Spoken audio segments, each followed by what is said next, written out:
Okay, so chapter 6.3 is probability still, but now we're talking about what happens with large numbers. Now remember, section 6.2 we talked the fact there were three types of probabilities that occurred. There was the theoretical, and then there was, which is what should happen, and then there's the empirical or observed probabilities, is what actually does happen. Now, the law of large numbers just tells us that as we do more and more of these things, the observed probability should become closer to the theoretical probability. That's this whole section in a nutshell. And then there's a couple other things that we'll talk about that are part of this. So that's the premise of this, and we're going to use that to go about other pieces. Okay. Oh, I hate all these. So, as I was saying, the law of large numbers is that if we have an event A, when P of A is the probability of A occurring, and we do it many times, okay, and the results do not depend on previous results, so they're independent of each other. So flipping a coin, rolling a dice, spinning the roulette wheel, having a baby, those should all be independent of each other, technically. So if they're independent of each other, then as we do more of them, and more of them by meaning approaching infinity, hundreds of thousands of them, then the trials event, so the observed probability of A, will become closer and closer to the theoretical probability of A, which is what I just said. So, but that's, here it is and then written out for you. So, and here's an example. A roulette wheel. It has 38 numbers, 18 black, 18 red, and 0 and 00, which are green. And everything has the same probability of occurring. So what's the probability of getting a red number? And they do the math and they find, well, the probability of getting a number is the number of events. So there are 18 divided by all of the possible outcomes, because remember, the number of ways a red can occur, that's an event. We look at all the outcomes that have red as an answer, and that becomes the event. So the number of things that are in the event divided by the total number of outcomes. There are 18 ways we can get red. There are 38 possible outcomes. The answer is approximately 0.474, so to 3 decimal places. So that's A.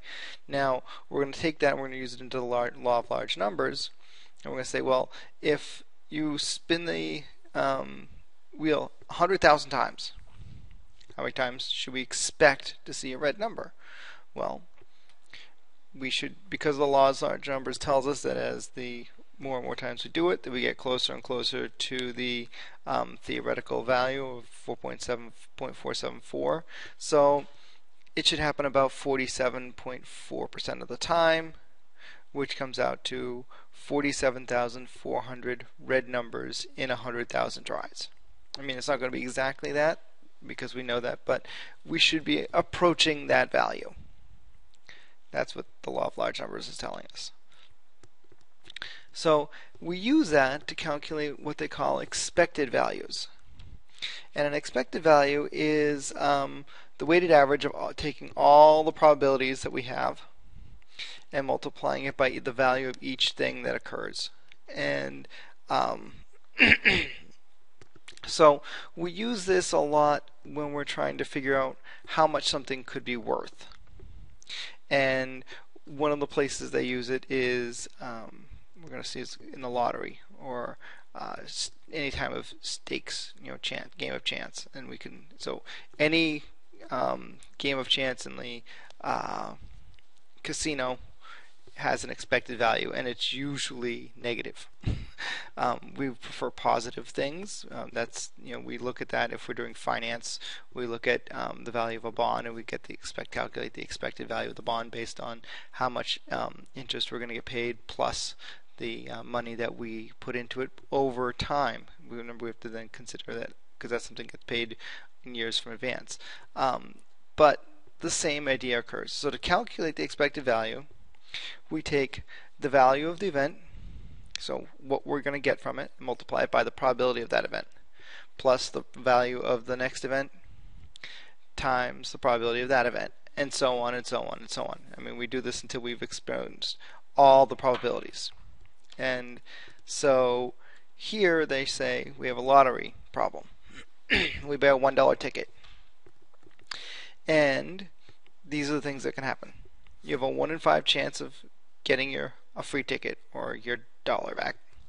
A 1 in 100 chance to win $5. A 1 in 100,000 chance to win $1,000, and a 1 in 10 million chance to win $1 million. And if you ever look at a lottery ticket, you can flip it over and they'll show you the odds of winning all the prizes, and you could do that and figure out, what the true value of a ticket is and whether or not you should pay for it. So, what is the expected value of a lottery ticket? And so here we have, to solve this, we basically make a table, that shows all of our events that occur, the value of each event, the probability of each event, and then we multiply the value and probability together. So because we had to buy a ticket, we had to pay the dollar, we lost the dollar.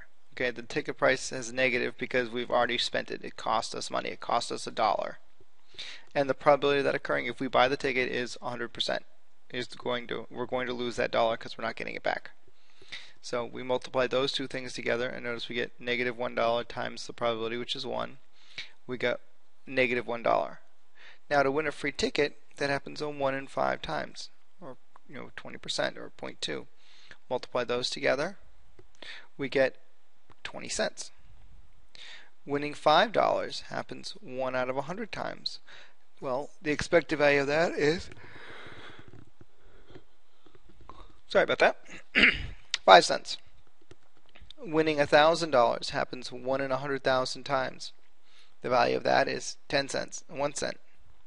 And $1 million happening 1 in 10 million times, the value of that is 10 cents. If we add all these up, we have 20, 25, 26, 36 cents in the positive and negative $1. So when we add those up, we found that we've lost 64 cents.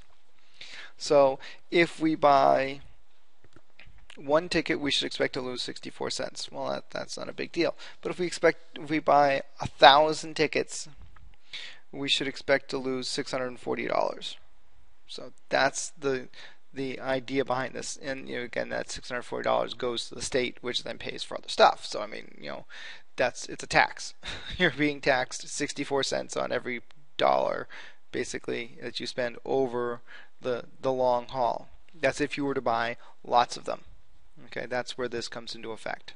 The law of large numbers says we're going to buy a lot of them. So if I bought, 100 tickets, I should expect to lose $64.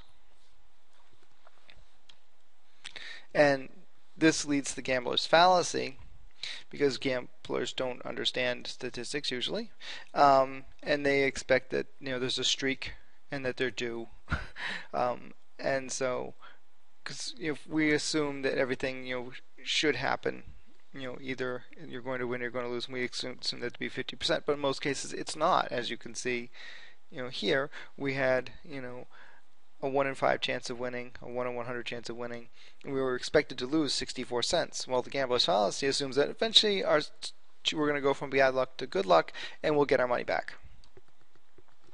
So if you toss 6 heads in a row and you have to bet on the next toss, should you bet on heads or tails? And because they're both 50% chance of occurring and they're independent, you're not due to get another head. We're not due to get another tail. So they're exactly the same. So don't bet on one or the other because you're going to lose. So the coin doesn't remember which it is. It's always 50%, no matter how many times you flip the coin. And carry that along. We're going to continue our losses. This is another gambler's fallacy thing. So you're playing a coin toss game, and you win $1 for every head and lose $1 for every tail. And they're saying after 100 tosses, you lost $10 because there were 45 heads and 55 tails, which is close to 50%. You know, you're going to continue playing until the coin is tossed 1,000 times. But at that point, there were 480 heads and 520 tails. So is this consistent, and have you gained back any of your losses? So if we look at that, the proportion of tosses was 45% heads. So 45 out of 100. And after 1,000 tosses, it was 48% heads. Well, that makes sense because the law of large numbers says you go up to 50. Somewhere along in that 1,000 tosses, they may have actually gone over and then gone back down and then gone back up and then gone back down, but it came down to 48%. So we're close to 50%. If we were to do this to 10,000, we would get probably closer to 50%, and 100,000 even closer. Okay? So that makes sense. But we lost more money. We've actually lost $40 now instead of the $10 we were down. Because while the percentages are closer, the numbers are bigger, they're further apart. So you've actually lost more money in this game. And that's what can continue to happen. This is what happens with gamblers. So our losses have increased even though we're getting closer to winning, coming out even in wins. So that's all that's saying. Another understanding, streaks is another thing that people think of, that if something happens, they assume it's a streak, and then the next thing should be the opposite. Well, now they're trying to show you that we have outcomes of head, head, head, head, head, and head, tail, tail, head, tail, head. Which is more likely to occur? And the answer is those outcomes have exactly the same amount of chance of occurring. They each have a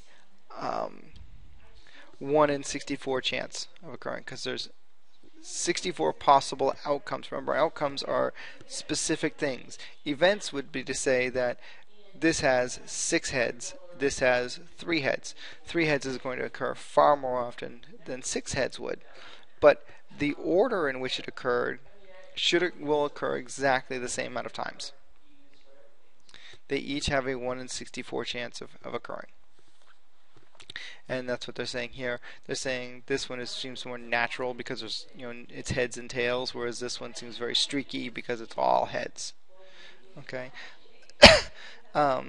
and you would assume it doesn't occur that often because the chance of that event happening is very small, 1 out of 64. Whereas the event of getting 3 heads out of 64 is far more likely to occur. But each specific run, it has exactly the same thing here. Okay, because remember, outcomes are a specific pattern, or specific layouts, whereas events are what are the things that occurred. That's the end of 6.3. Remember, we have a quiz on this and test is due.